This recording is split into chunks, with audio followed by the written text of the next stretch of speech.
Hi everyone, today I am going to discuss all about gender higher in education. Problematizing gender in higher education.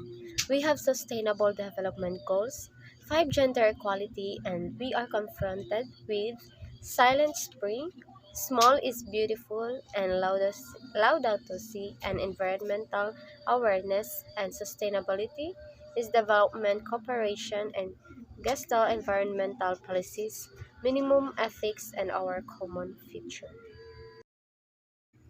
Gender gap in education. First, worldwide, women are more educated today than at any point in history, but we are still not as educated as men. Second is gender gaps rarely persist in educated countries. Third is gender gaps often get worse before they get better. Fourth is test scores don't tell us enough about gender gaps, and gender equality in education is not enough. In gender-neutral perspective in teaching, the disparity in gender equality throughout history has had a significant impact on many aspects of society, including education. In order to increase gender neutrality in recent years, there has been a societal emphasis on utilizing inclusive language and advocating for equality. In inclusive language that avoids the use of certain expressions or words that might be considered to exclude particular groups or people, and gender-specific words such as man or mankind and masculine pronouns, the use of which might be considered to exclude women. Towards gender-neutral language, example of gendered term: mankind, policeman and policewoman, fireman, and chairman. Examples of gender-neutral terms: first is humankind, police and firefighter, chair and chairperson. The goal is to adopt a gender-neutral perspective when teaching.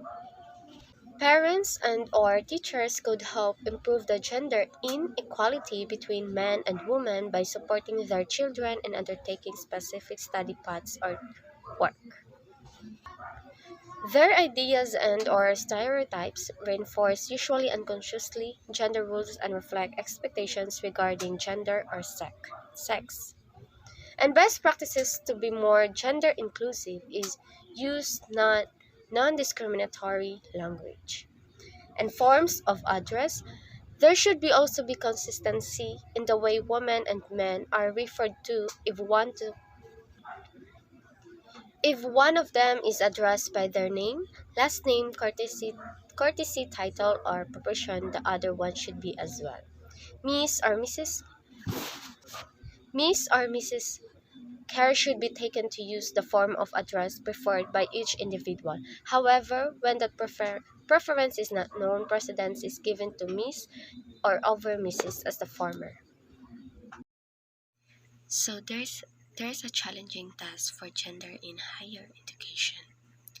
Decision-making role of women in higher education, as also in the large polity around, needs to be guarded and nurtured for all women, so that women can make themselves heard as a public voice of judgment, or heard by both men and women.